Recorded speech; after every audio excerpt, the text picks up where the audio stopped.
শুভেচ্ছা। দেশের সংবাদে স্বাগত জানাচ্ছে সুমাইয়া সাজ্জাদ। শুরুতেই সংবাদ শিরোনাম। মতপার্থক্য যেন বিভেদের কারণ না হয়ে যায়, বলেছেন তারেক রহমান। এদিকে চাঁদাবাজ ও দখলদারদের হাতে আর ক্ষমতা দেওয়া যাবে না, বললেন মিয়া গোলাম পরোয়ার। জানাবো আসন সমঝোতা না হওয়ায় থমকে আছে জামায়াত জোট। আরও জানাবো নির্বাচন প্রস্তুতিতে বিএনপি থেকে জামায়াত জোট এগিয়ে দাবি নাহিদ ইসলামের। তারা ভোট লুটের প্রস্তুতি নিচ্ছে, ভয় দেখাচ্ছে, মন্তব্য হাসনাত আবদুল্লার। জানাবো ইসলামের ইজারা কি জামায়াত নিয়েছে, প্রশ্ন বৈষম্য বিরোধী ছাত্র আন্দোলনের সাবেক সমন্বয়ক আব্দুল কাদেরের। মব দমন না হলে সুষ্ঠু নির্বাচন সম্ভব নয়, বলেছে জাপা মহাসচিব। আরও থাকবে বিড়িতে সুখটানের মধ্যেও দাড়িপাল্লায় ভোট চাইতে বলা জামায়াত নেতাকে শোকজ। সবশেষ জানাবো আওয়ামী লীগের নিরপরাধ নেতাকর্মীদের গ্রেফতার করলে থানা ঘেরাওয়ের হুঁশিয়ারি বিএনপি নেতার। এতক্ষণ শুনছিলেন সংবাদ শিরোনাম, এবার বিস্তারিত খবর। মতপার্থক্য যেন বিভেদের কারণ না হয়ে যায়, বলেছেন তারেক রহমান। প্রতিহিংসা বা প্রতিশোধের পরিণতি কি হতে পারে তা দেশের মানুষ ৫ অগস্ট দেখেছে জানিয়ে বিএনপি চেয়ারম্যান তারেক রহমান বলেছেন, মতপার্থক্য থাকলেও আলোচনার মাধ্যমে কমিয়ে আনতে হবে। মতপার্থক্য যেন মতবিরোধের পর্যায়ে না যায়। শনিবার ১০ জানুয়ারি রাজধানীর একটি হোটেলে গণমাধ্যম ব্যক্তিত্বদের সঙ্গে মতবিনিময় অনুষ্ঠানে তিনি একথা বলেন। জনগণের ভোটে আগামীতে বিএনপি সরকার গঠন করলে সাংবাদিক ও গণমাধ্যম কর্মীদের কাছে গঠনমূলক সমালোচনার প্রত্যাশা রাখেন বিএনপি চেয়ারম্যান। তারেক রহমান বলেন, দেশের মানুষ স্বপ্ন দেখছে, সকল আশা হয়তো পূরণ করা সম্ভব নয়, তবে সবাই যদি স্বাধীনতা সার্বভৌমত্বের জন্য কাজ করে তাহলে জাতিকে সঠিক পথে নেওয়া সম্ভব। তার কথায় উঠে আসে রাজধানীর পানির সমস্যা, তরুণদের কর্মসংস্থান, সড়ক দুর্ঘটনা প্রশমনের পাশাপাশি কৃষকদের সমস্যা সমাধানে কার্যকর পদক্ষেপের বার্তা। তিনি বলেন, বিগত সময়ে আইটি পার্কের নামে বড় বড় বিল্ডিং তৈরি করা হয়েছে, যা বর্তমানে অনৈতিক কাজ বা কমিউনিটি সেন্টার হিসেবে ব্যবহার হচ্ছে। আমরা সেগুলোকে নিয়ে কিছু ভিন্নভাবে পরিকল্পনা করেছি। তিনি বলেন, অতীতে বিভেদের রাজনীতি জাতিকে কিভাবে ক্ষতিগ্রস্ত করেছে তা সবার জানা, তাই দেশের স্বাধীনতা ও সার্বভৌমত্ব রক্ষা করাই রাজনৈতিক কর্মীদের প্রধান দায়িত্ব হওয়া উচিত। তিনি বলেন, আমাদের সমস্যা ছিল, সমস্যা আছে, আমরা অবশ্যই ৫ অগাস্টের আগের অবস্থায় ফিরে যেতে চাই না। চাঁদাবাজ ও দখলদারদের হাতে আর ক্ষমতা দেয়া যাবে না, বললেন মিয়া গোলাম পরোয়ার। জামায়াতে ইসলামীর সেক্রেটারি জেনারেল মিয়া গোলাম পরোয়ার বলেছেন, বিবেক দিয়ে বিচার করুন, কে দুর্নীতিমুক্ত, কে মানুষের ক্ষতি করেনি, কে সন্ত্রাস দমন করেছে। চাঁদাবাজ ও দখলদারদের হাতে আর ক্ষমতা দেয়া যাবে না, ভোটের আমানত সৎ মানুষের হাতেই তুলে দিন।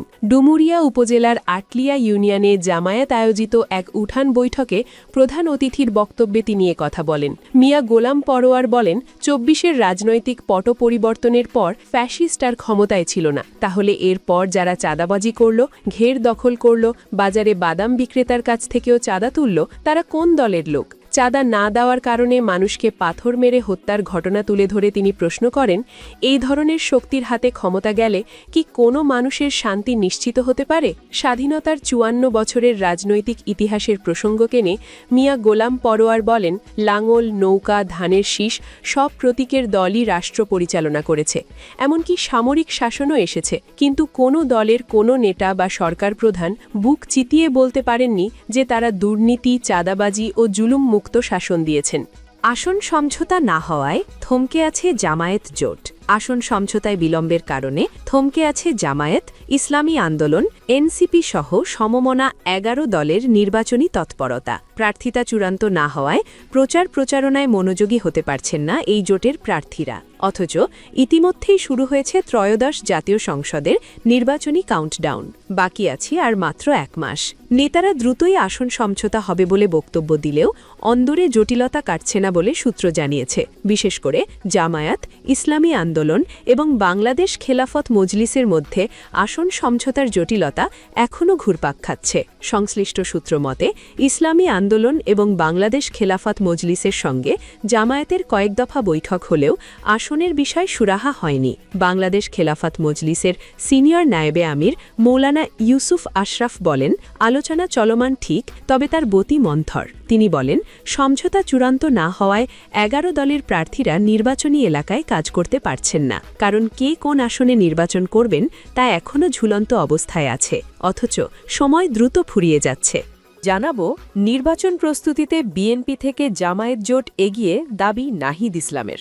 আসন্ন ত্রয়োদশ জাতীয় সংসদ নির্বাচনের প্রস্তুতিতে বিএনপির জোট থেকে জামায়াতে ইসলামী ও জাতীয় নাগরিক পার্টি এনসিপি এর জোট অনেক এগিয়ে বলে দাবি করেছেন ঢাকা ১১ আসনের প্রার্থী ও এনসিপি এর আহ্বায়ক নাহিদ ইসলাম। শনিবার দুপুরে রাজধানীর ইন্টারকন্টিনেন্টাল হোটেলে ইউরোপীয় ইউনিয়নের নির্বাচন পর্যবেক্ষণ প্রতিনিধি দলের সঙ্গে বৈঠক শেষে এমন মন্তব্য করেন তিনি। ইনকিলাব মঞ্চের মুখপাত্র শরীফ ওসমান হাদির খুনিদের বিচার না হওয়ায় নিরাপত্তাহীনতা বিরাজ করছে উল্লেখ করে নাহিদ বলেছেন, নিরাপত্তাহীনতার মধ্য দিয়ে মাঠে কাজ করে যাব। নির্বাচনী প্রস্তুতিতে আমি বলবো বিএনপির জোট থেকে জামায়াত ও এনসিপি এর জোট অনেকখানি এগিয়ে। নাহিদ ইসলাম বলেন, ইউরোপীয় ইউনিয়নকে জানিয়েছি লেভেল প্লেয়িং ফিল্ড নিয়ে আমাদের এখন পর্যন্ত আত্মবিশ্বাস নেই। একটি বিশেষ দলকে সুবিধাকে করে দিতে সিগন্যালিং করা হচ্ছে বলে অভিযোগ করে তিনি বলেন, ঋণ খেলাপি থাকা অনেকের মনোনয়ন বৈধ ঘোষণা করা হয়েছে। নানাভাবে নির্বাচনী আচরণবিধি লঙ্ঘন হচ্ছে। এ বিষয়ে নির্বাচন কমিশন কঠোর ব্যবস্থা নেবে বলে আশা করি। তারা ভোট লুটের প্রস্তুতি নিচ্ছে, ভয় দেখাচ্ছে, মন্তব্য হাসনাত আবদুল্লার। জাতীয় নাগরিক পার্টি এনসিপি দক্ষিণাঞ্চলের মুখ্য সংগঠক ও কুমিল্লা ৪ আসনে ১২ দলীয় জোটের প্রার্থী হাসনাত আবদুল্লা বলেছেন, তারা ভোট লুটের প্রস্তুতি নিচ্ছে, এলাকায় ঘুরে ঘুরে শোডাউন করে মানুষকে ভয়ভীতি দেখাচ্ছে, কেন্দ্র দখল করে ভোট চুরির প্রস্তুতি নিচ্ছে। ভোট চোর, চাঁদাবাজ, সন্ত্রাসী ও দখলবাজদের বিরুদ্ধে মাঠে নেমেছি। মানুষ এবার এসব অশুভ শক্তির বিরুদ্ধে ভোটাধিকার প্রয়োগ করবে। আগ্রাসন বিরোধী পদযাত্রা ও গণসংযোগে তিনি এসব কথা বলেন। হাসনাত বলেন, মানুষ এখন সচেতন, তারা ঋণ খেলাপি, খাম্বা চুরি ও ট্রান্সমিটার চুরির মামলার আসামিকে প্রত্যাখ্যান করবে। তিনি আরও বলেন, দুর্নীতি ও লুটপাটের অভিযোগে জেল খেটে দুর্নীতিবাজরা এখন নির্বাচনে অংশগ্রহণ করেছে। তারাই আবার ভোট চুরি করে ক্ষমতায় গিয়ে লুটপাটের পায়তারা করছে। আমরা জনতাকে সঙ্গে নিয়ে এসব লুটেরাকে প্রতিহত করব। হাসনাত বলেন, ২৪-এর গণ অভ্যুত্থান হয়েছে একটি আমূল পরিবর্তনের জন্য। তরুণ সমাজ রক্ত দিয়েছে ইনসাফের বাংলাদেশ বিনির্মাণের জন্য। মানুষের প্রত্যাশা ছিল ফ্যাসিবাদ, দুর্নীতি, অনিয়ম ও লুটপাট বিদায় নেবে, ইনসাফ ভিত্তিক সমাজ ব্যবস্থা নিশ্চিত হবে। কিন্তু অপশক্তিগুলো নানা কৌশলে মানুষের ভোট লুটে নিয়ে আবারও ফ্যাসিবাদ প্রতিষ্ঠার পায়তারা করছে। ত্রয়োদশ জাতীয় সংসদ নির্বাচনে সন্ত্রাস ও চাঁদাবাজ মুক্ত আধুনিক দেবিদ্বার বিনির্মাণে তিনি শাপলাকলিতে ভোট দেওয়ার আহ্বান জানান। ইসলামের ইজারা কি জামায়াত নিয়েছে? প্রশ্ন বৈষম্য বিরোধী ছাত্র আন্দোলনের সাবেক সমন্বয়ক আব্দুল কাদেরের। জামায়াতে ইসলামীর নির্বাচনী প্রচারণার কৌশলের কড়া সমালোচনা করেছেন বৈষম্য বিরোধী ছাত্র আন্দোলনের সাবেক সমন্বয়ক আব্দুল কাদের। দলটি ক্ষমতায় গেলে তাদেরই বিধিনিষেধ মেনে ধর্মীয় অনুশাসন মেনে চলতে হবে বলে তিনি শঙ্কা প্রকাশ করেছেন। তিনি একটি ফেসবুক পোস্টে লিখেছেন, সিরাজগঞ্জ ৬ আসনের জামায়াত মনোনীত এমপি পদপ্রার্থী মিজানুর রহমান ঘোষণা দিয়েছেন, যারা দাড়িপাল্লার পক্ষে থাকবে না তাদের আর কোরআনের মাহফিল শোনার কোনো দরকার নাই। জামায়াতে ইসলামীর নির্বাচনী প্রচারণা আগেও সমালোচনার জন্ম দিয়েছে। সেসব টেনে কাদের এবার লিখেছেন, ইসলাম ধর্ম কি জামায়াতে ইসলামী ইজারা নিয়ে নিয়েছে? এক দুজন বললে না হয় ব্যক্তির ভুল হিসেবে ধরে নিতাম, কিন্তু সবাই দেখি সেম লাইনে কথা বলতেছে। অ্যালার্মিং। আল্লাহ না করুক দেখা গেল আগামী দিনে তাদের সেট করে দেওয়া বিধিনিষেধের মধ্যেই ধর্মীয় অনুশাসন পালন করতে হবে। তিনি এক পর্যায়ে জামায়াতের মনোভাবকে তুলনা করেছেন স্বাধীনতাপূর্ব পাকিস্তানি শাসক গোষ্ঠীর সঙ্গেও। তিনি বলেন, আরেকটা বিষয় এখানে কনসার্নের, জামাত তাদের বাহিরে আর কাউকে ইসলামের ধারক বাহক ভাবেন না, হয়তো ওইরকম মুসলমানও ভাবেন না, তারাই শাহী মুসলিম, যেমনটা পশ্চিম পাকিস্তানিরা ভাবত। মব দমন না হলে সুষ্ঠু নির্বাচন সম্ভব নয়, বলেছে জাপা মহাসচিব। নির্বাচনী প্রক্রিয়ায় মবের দৌরাত্ম্য সুষ্ঠু ভোটের বড় বাধা হয়ে দাঁড়িয়েছে বলে মন্তব্য করেছেন জাতীয় পার্টির জাপা মহাসচিব ব্যারিস্টার শামীম হায়দার পাটোয়ারি। তিনি বলেন, ইসিকে মব দমন করতে হবে। মব দমন না করলে নির্বাচন সুষ্ঠু হওয়ার কোনো সম্ভাবনা নেই। ইসি নির্বাচন কমিশন ভবনে ত্রয়োদশ জাতীয় সংসদ নির্বাচনে নিজ দলের প্রার্থীদের প্রার্থিতা ফিরে পাওয়ার আপিলের শুনানিতে অংশ নেন তিনি। এরপর বের বের হয়ে সাংবাদিকদের তিনি এসব কথা বলেন। শামীম হায়দার পাটোয়ারি বলেন, ইসিকে মব দমন করতে হবে। মব দমন না করলে নির্বাচন সুষ্ঠু হওয়ার কোনো সম্ভাবনা নেই। ইসির দাঁত আছে, শুধু দাঁত থাকলে হবে না, দাঁত সহ কামড় দিতে হবে। জাপা মহাসচিব বলেন, নির্বাচন কমিশনকে পুরো দেশ নিয়ন্ত্রণ করতে হবে। এখন যে সরকার আছে সে সরকারকে নিয়ন্ত্রণ করতে হবে। মবের কারণে আমাদের অনেক প্রার্থী ছোটখাটো ত্রুটি দূর করতে পারেনি। রিটার্নিং কর্মকর্তা ভয়েব আমাদের প্রার্থীদের কাগজপত্র নিতে পারেননি। তিনি বলেন, আমাদের দল থেকে 244 জনকে মনোনয়ন দেওয়া হয়েছিল।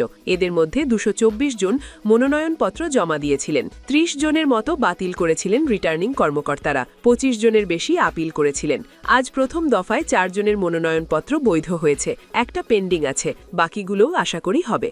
বিড়িতে সুখটানের মধ্যেও দাড়িপাল্লায় ভোট চাইতে বলা জামায়াত নেতাকে শোকজ।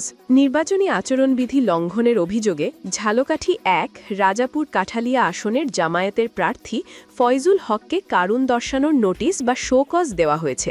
শুক্রবার সন্ধ্যায় এ আসনের নির্বাচনী অনুসন্ধান ও বিচারিক কর্মকর্তা রেজওয়ানা আফরিন এ নোটিশ দেন।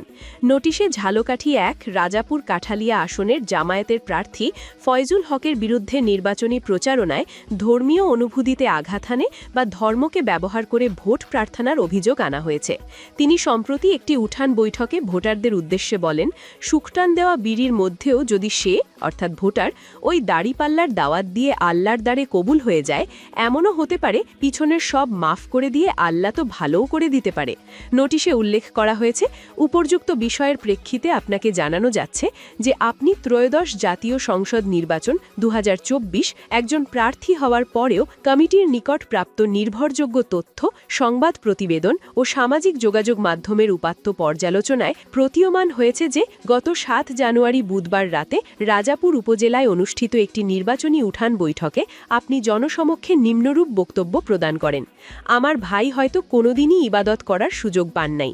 ওই সুখটান দেওয়া বিড়ির মধ্যেও যদি সে অর্থাৎ ভোটার ওই দাড়িপাল্লার দাওয়াত দিয়ে আল্লাহর দ্বারে কবুল হয়ে যায়, এমনও হতে পারে পিছনের সব মাফ করে দিয়ে আল্লাহ তো ভালোও করে দিতে পারে। উক্ত বক্তব্যটি সংবাদ মাধ্যমে প্রকাশিত হওয়ার মাধ্যমে কমিটির দৃষ্টিগোচর হয়। উক্ত বক্তব্যটি Faizul Huq the youth leader of Bangladesh Facebook page থেকে সরাসরি অর্থাৎ লাইভ সম্প্রচার করা হয়। আওয়ামী লীগের নিরপরাধ নেতাকর্মীদের গ্রেপ্তার করলে থানা ঘেরাওয়ের হুঁশিয়ারি বিএনপি নেতার। আওয়ামী লীগের নিরপরাধ নেতাকর্মীদের হয়রানি বা গ্রেপ্তার করা হলে জনসাধারণকে সঙ্গে নিয়ে থানা ঘেরাওয়ের হুঁশিয়ারি দিয়েছেন বিএনপি চেয়ারপারসনের উপদেষ্টা ও চাঁপাইনবাবগঞ্জ 3 আসনে বিএনপির প্রার্থী হারুনুর রশিদ। শুক্রবার রাতে চাঁপাইনবাবগঞ্জ পৌরসভার নয়াগোলা এলাকায় কল্যাণপুর যুব সংঘের আয়োজনে অনুষ্ঠিত নাইট মিনি ক্রিকেট টুর্নামেন্টে প্রধান অতিথির বক্তব্যে তিনি এ হুঁশিয়ারি দেন। হারুনুর রশিদ বলেন, আগামী নির্বাচনে আওয়ামী লীগের কোনো প্রতীক নেই, ফলে আওয়ামী লীগের ভোটাররা কাকে ভোট দেবেন সেটি তাদের ব্যক্তিগত সিদ্ধান্ত।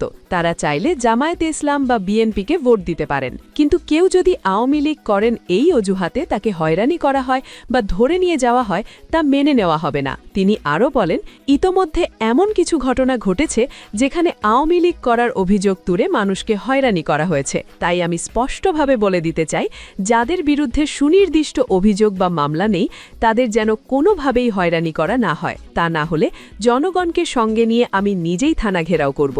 বিএনপির এই নেতা বলেন, আওয়ামী লীগের সময় আমরা ঘরে বসে থেকেও মামলা খেয়েছি। এখন যদি নিরপরাধ মানুষকে মিথ্যা মামলায় আটক করা হয় তাহলে পার্থক্য কোথায়? এই দেশে আওয়ামী লীগের লোকজন বাস করে সবাই কি অপরাধী? রশিদ বলেন, নির্বাচিত হলে আমার শক্তি হবে জনগণ। চাঁপাইনবাবগঞ্জে কোনো অন্যায়, চাঁদাবাজি বা দখলদারি চলবে না। আমি বিএনপি করি বলে বা এমপির লোক বলে কেউ অন্যায় করলে ছাড় পাবে না। মানুষকে নিরাপত্তা দিতে থানা বা ভূমি অফিসে ঘুষ দেওয়ার সংস্কৃতি আর দেখতে চাই না। তিনি যুব সমাজের প্রতি আহ্বান জানিয়ে বলেন, এই পরিবর্তনের জন্য আপনাদের সমর্থন দরকার।